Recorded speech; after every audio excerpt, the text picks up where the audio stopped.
Hello, my name is Gama Liel Dekosta. So today I want to presentation about adjective clause and adjective phrase. First, I want to explain about adjective clause. What is an adjective clause?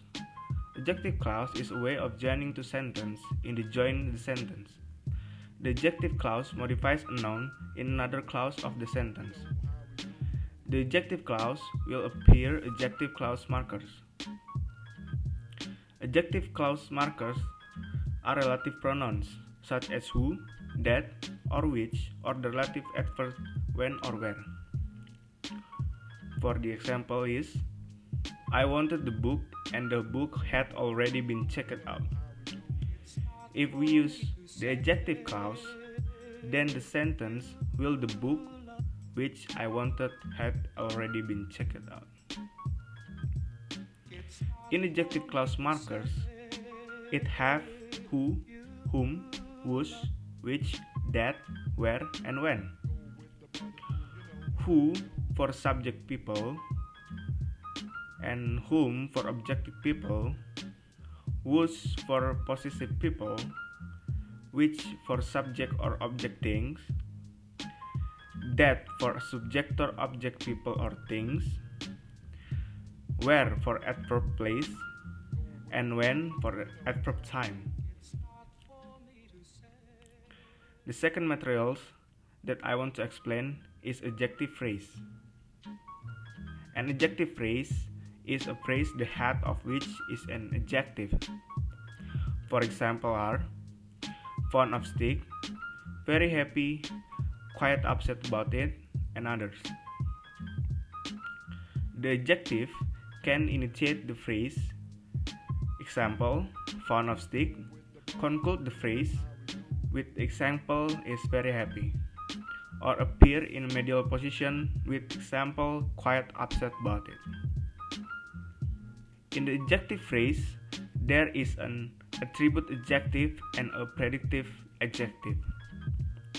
An attribute adjective typically sits before the noun it's modifying, and a predictive adjective typically sits after the noun it's modifying. For example, the beautiful carved frames are priceless.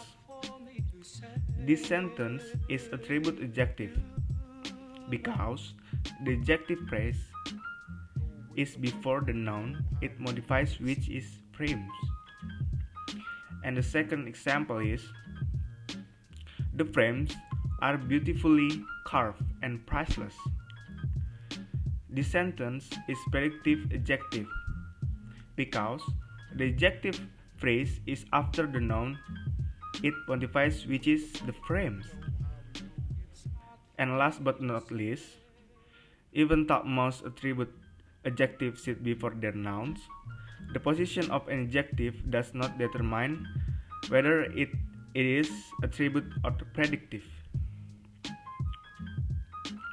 An attributive adjective sits inside the noun phrase of the noun it modifies, and predictive adjective sits outside the noun phrase of the noun it modifies. Typically, a predictive adjective is linked its noun with a linking verb. Example, to be, to look, to smell, and to taste. The example is, the dog covered in mud looks pleased with himself. Dog covered is attributive adjective, even though its position after its noun, which is the dog. Look is for linking a verb, and pleased with himself is predictive because it appears outside the noun phrase of the noun it modifies. That's all from my presentation. Sorry if something is wrong. Thank you. See you guys.